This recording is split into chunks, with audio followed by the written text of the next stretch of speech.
flag. Ooh, that red, white, and blue. Oh yeah, was that lovely? All right, welcome, middies. Today we're going to be going over really the protest movement of Vietnam, and as well as the end of the Vietnam War. You guys had an assignment to complete that went over Kent State, that went over Muhammad Ali, and some of the other the My Lai massacre, and some of the other protest things that happened throughout the 60s. Obviously, as I mentioned, the first day of the unit, the first video, Vietnam was a highly controversial war. So I know hopefully you kind of saw that throughout the lessons that I provided so far. The last lesson we left off with the Tet Offensive. Again, just to make this clear, with the whole Tet Offensive, 1968. At this point, U.S. has already been pretty heavily involved in the war there for 4 years. You're getting tens of thousands of U.S. lives lost. All in the meantime, you have all the generals. You have President Johnson, who's all claiming that the war is well in reach, that we're winning, that the war won't last much longer, that things are going all hunky-dory. And the Tet Offensive really made Americans realize that the war is not close to being over. That the enemy, Viet Cong and the NVA, they had the ability to coordinate all those attacks all at the exact same time over 84,000 soldiers. So this was a huge wake-up call to the American people and journalists, even too, with the media who are over there and who are covering it. We're coming back, basically saying they from what they witnessed, the war wasn't close to being done. So as you can see by this slide here, the protest movements. This is one of the protests in Washington D.C. There were protests all across the country: New York City, Detroit, Chicago, D.C. You had millions of people that were flooding state capitals and big cities, and as you can see here, D.C. That were showing their anger for this war. No, and also you got to understand too. I know we kind of briefly talked about it in the first video. You have a huge divide now in our country during this time. You have the older people, the World War II generation, that grew up country first, and you put your country above everything else. You don't question the government. You don't question the leaders. Patriotism and to serve the country and military and all these things. And then you had those kids that saw their grandparents and their father, their uncles, who all who followed their lead to want to join the military. But then you had this new generation, the baby boomers, that were now questioning the government and questioning the leaders, and you had this split between those two different groups. Where there was a lot of infighting, and a lot of the older people thought that the young people were ruining America and were not patriotic and were disloyal and were ungrateful. So anyway, kind of going through this, 1968 was a very turbulent year. You had a lot of things going on, as I mentioned before, with the whole Tet Offensive. Americans erupted with anger with that. You see this picture here with the young man who's putting his face up to the butt of the rifle, where the protesters, there were a lot of cases where protesters and the enforcement, whether it was a National Guard or local police, got into some confrontations, some physical, during this time. This is also 1968, where you had a lot of race riots going on too. As we talked about in our last unit, at this point, you had the civil rights laws, the voting rights laws. All those things were already enacted, Brown versus Board, but there were still a lot of race riots going on and racial issues. MLK was assassinated in April of that year. Race riots all across the country, in D.C., Detroit, even in Cleveland, like in the Glenville neighborhood, Chicago, L.A., where African Americans were taken to the streets and riots were ensuing, billions of dollars in damage that were showing their displeasure towards things. The Black Power movement, Black Panthers, was still in its full tilt during this time as well. I was reading a story about this, about how there's an African-American Vietnam soldier that came home after his 13-month tour, and he went to the airport, and he was sitting outside of the airport, and he was waiting for a cab, and he had his full uniform on, and the cabs wouldn't stop for him. It took a police officer to stop traffic and force a cab to take this African-American soldier. There were cab companies for, first of all, that one, didn't respect Vietnam soldiers, but two, African Americans who were soldiers who did fight for our country, weren't being provided the honor and privileges that should have been bestowed upon them. So you had those issues going on. You had Bobby Kennedy. He was running for president in 1968. He was assassinated as well. College campuses across the country were erupting. Cornell University was shut down, where students basically occupied the school buildings.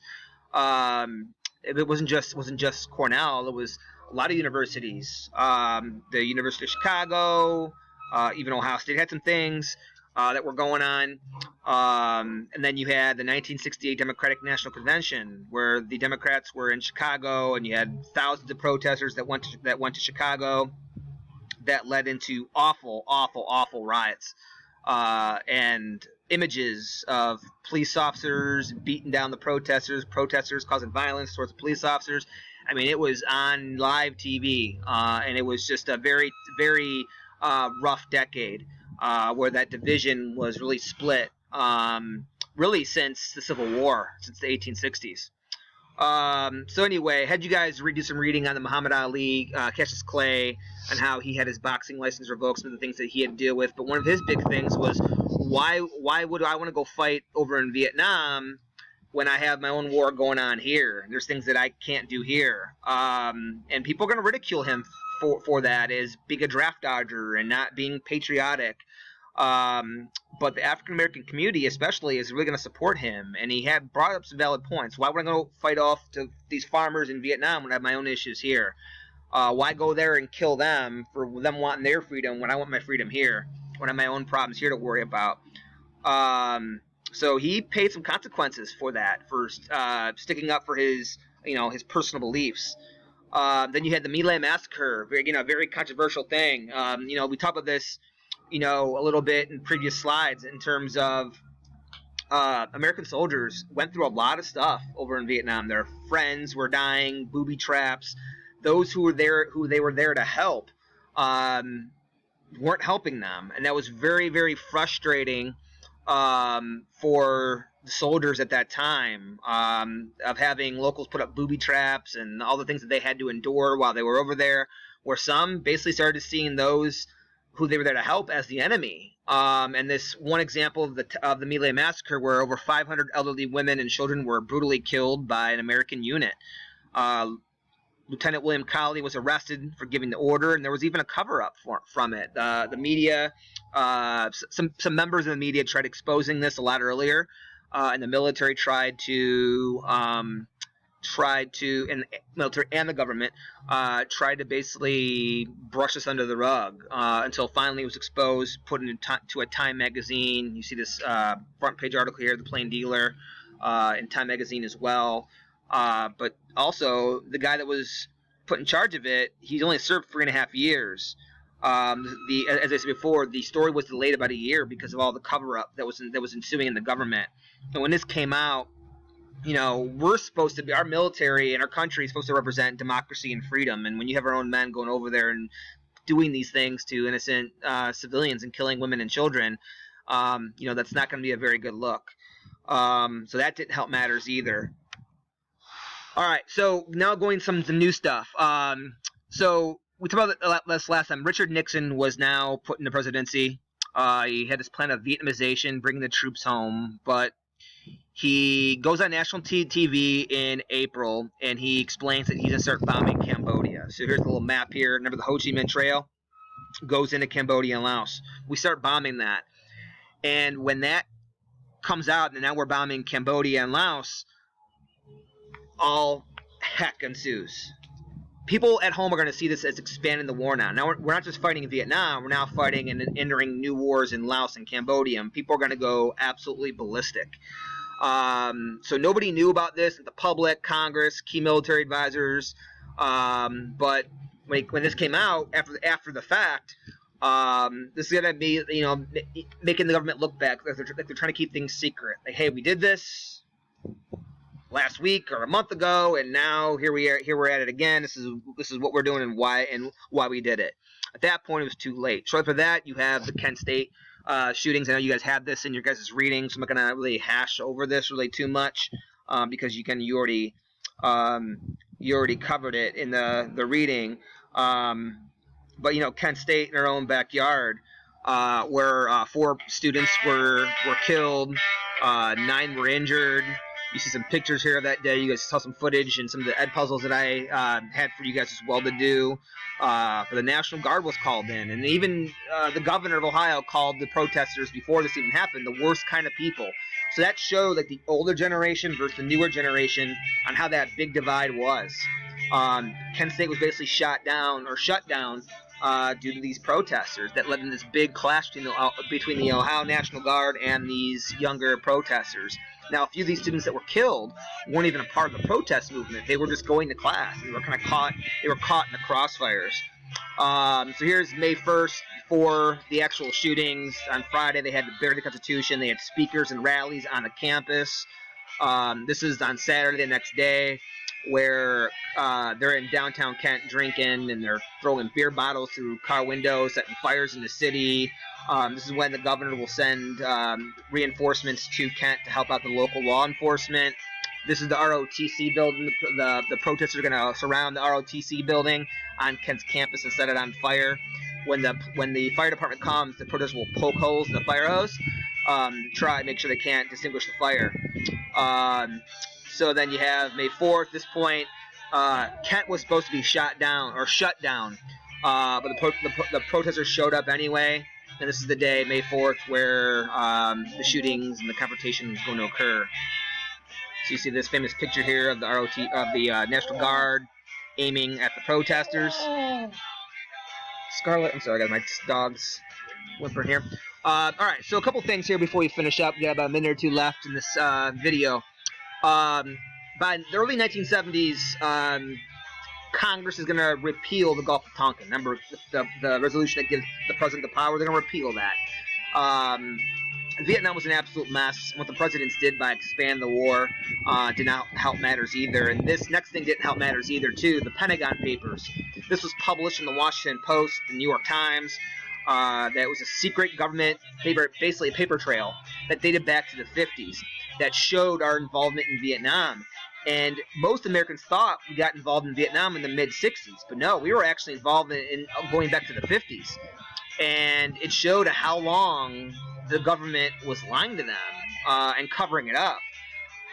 When this showed they were misleading the public, again, the whole mistrust towards government this is not going to help matters. In 1972, Nixon will be reelected. However, that won't last very long because of the Watergate scandal. You guys have probably all heard of this. Richard Nixon will get busted for Watergate, breaking into the National Convention. And then finally, last but not least, you can pause this if you guys need to copy down these notes. Ceasefire happened in Vietnam in 1973. U.S. troops will leave. And within 2 years after U.S. troops leave, North Vietnam will invade South Vietnam and will turn the whole country communist and will unite the country. So all those years that we fought in Vietnam to stop communism, it didn't work. As soon as we left, the North invaded the South. It spread. The 26th Amendment was passed to lower the voting age to 18 years old. All right, so that is it for today.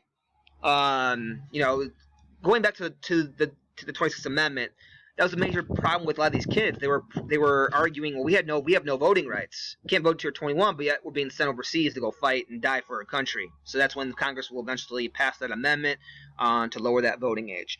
All right, so make sure all your assignments are completed. Send me an email when you have everything completed, and I'll share the test with you.